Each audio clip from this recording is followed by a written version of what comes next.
મહાદેવ મહાદેવ આજે શ્રાવણ માસનો ત્રીજો દિવસ આજે હું આવ્યો છું ભાણવડ પાસેના ત્રિવેણી સંગમ ઘાટ ઉપર જે ઇન્દ્રેશ્વર મહાદેવનું મંદિર આવેલું છે ત્યાં તો સૌથી પહેલાં તો આપણે ઇન્દ્રેશ્વર મહાદેવના દર્શન કરીએ, ત્યારબાદ અહીંની પૌરાણિક કથા અને ગુજરાત સરકાર દ્વારા ખૂબ જ વિકાસના કાર્યો થયા છે, ખૂબ સુંદર મજાનું અહીંયા ડેવલપમેન્ટ કરવામાં આવ્યું છે, તે બધું જ આપણે આ વિડીયોમાં નિહાળશું. તો આ છે ઇન્દ્રેશ્વર મહાદેવ બારોબારનો નજારો. અહીંયા એક નંદી મહારાજ અને બીજો વાઘ બિરાજમાન હોય તેવું કંઈક દ્રશ્યમાન થાય છે. અને અહીંની ઇતિહાસની વાત કરું તો પાંડવો દ્વારા અહીંનું આ શિવલિંગની સ્થાપના કરવામાં આવી હતી, શિવ પૂજા કરવામાં આવી હતી એવું કંઈક કહેવામાં આવે છે. ભવ્ય શણગાર કરવામાં આવ્યો છે. અત્યારે આ છે ઇન્દ્રેશ્વર મહાદેવ અને મંદિર પરિસરમાં બીજા ઘણા બધા મંદિરો આવેલા છે. ગાયત્રી માતાજીનું મંદિર, કાલ ભૈરવ, ત્યારબાદ નાગ દેવતા,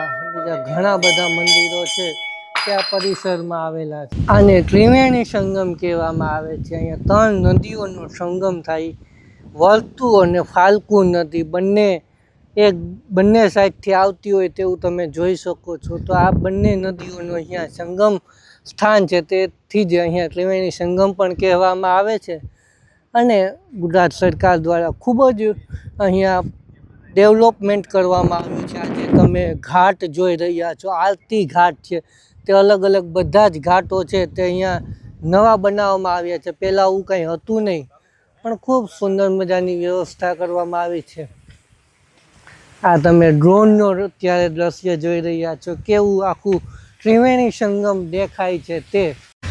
ત્યારબાદ અહીંયા જ પરિસરમાં અલગ અલગ યજ્ઞશાળા પણ બનાવવામાં આવી છે. કોઈને વિધિ વિધાન, હોમ, યજ્ઞ, હવન કોઈને કરવું હોય તો અહીંયા કરી શકે છે.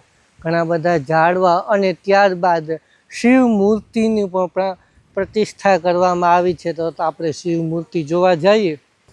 આ ચતુર્ભુજ યોગેશ્વર મહાદેવની મૂર્તિ છે. આ પ્રતિમા ભગવાન શિવને મહાયોગી અને યોગેશ્વર સ્વરૂપે દર્શાવવામાં આવ્યા છે.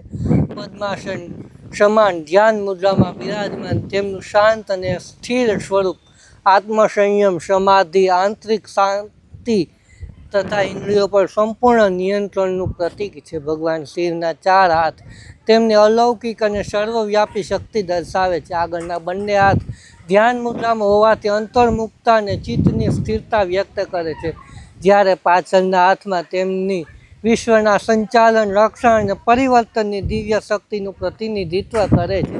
હાથમાં રહેલું ત્રિશૂળ સત્વ, રજસ અને તમસ પ્રકૃતિના 3 ગુણો છે. ભૂત, વર્તમાન, ભવિષ્ય સમયના 3 પરિણામો છે. તેમજ સર્જન, પાલન અને સંહાર ઉપર ભગવાન શિવના આધિપત્યનું પ્રતીક છે.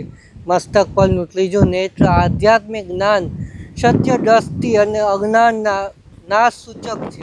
જટાધારી સ્વરૂપ તપશ્ચર્ય અને વૈરાગ્ય દર્શાવે છે. ગળાનું નાગ નિર્ભયતા, જાગૃત ચેતના તથા મૃત્યુ પર વિજયનું પ્રતીક છે, જ્યારે રુદ્રાક્ષની માળા સાધના, ભક્તિ અને આધ્યાત્મિક અનુશાસનનો સંદેશ આપે છે.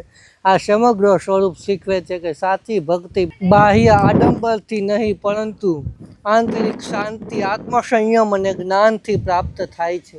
આ આવવાનો રસ્તો છે. અહીંયા તમે તમારા ફેમિલી સાથે આવ્યા હોય તો ભોજન લેવું હોય તો ભોજન તમે ઘરેથી લઈને આવ્યા હોય અથવા તો અહીંયા ભોજનની પણ વ્યવસ્થા કરવામાં આવે છે. ભોજનશાળા પણ છે. અહીંયા ઘણા બધા વૃક્ષો છે, બેસવાની વ્યવસ્થા છે. હવે તે તમે તમારા ફેમિલી સાથે ગમે ત્યાં બેસી શકો છો અને ભોજન લેવું હોય તો ભોજન લઈ શકો છો.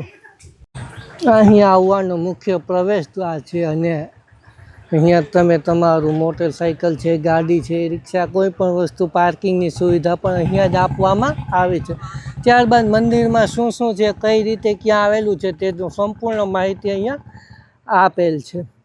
તો મુખ્ય પ્રવેશ દ્વાર, પાર્કિંગ, યજ્ઞશાળા, ઇન્દ્રેશ્વર મહાદેવ, રિવરફ્રન્ટ આપણે જોયું, શિવ મૂર્તિ, આરતી ઘાટ, આરતી પદ, ભોજનશાળા અને રસોડું આ બાજુ છે. સત્સંગ હોલ, શૌચાલય, બાળકોને માટે રમવાની જગ્યા અને ગઝેબો અને બેઠક. તો આવી રીતે કંઈક આખું છે.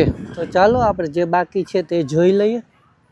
2026 વર્ષમાં જ્યાં વરસાદ પડ્યો ત્યાં તો આમ કઈ ને અતૂટ આમ ધોધમાર વરસાદ પડ્યો છે. પણ અમુક જિલ્લા જે બાકી રહી ગયા છે પશ્ચિમના કિનારે, જેમ કે દ્વારકા, જામનગર, પોરબંદર ત્યાં વરસાદ હજી નથી પડ્યો, તેથી જ આ બંને નદીઓ આખી સુકાઈ ગયેલી છે. અહીંયા તમે જુઓ તો આખો પટ છે તે હાવ એમનો વિરાન પડ્યો છે, પાણીનું ટીપું નથી. નકર અત્યારે શ્રાવણ મહિનામાં અહીં આવ્યા હોય તો બંને બાજુ પાણી ભરેલું હોય અને એને ખડખડ પાણી વહેતું હોય. ખૂબ સુંદર મજાની વ્યવસ્થા હોય, ખૂબ જોવાની પણ મજા આવે, બેસવાની પણ મજા આવે. અત્યારે તો ક્યાંય પાણી છે નહીં, ત્રિવેણી સંગમ છે, પાણીથી એમનો ઘાટ ભરેલો હોય છે.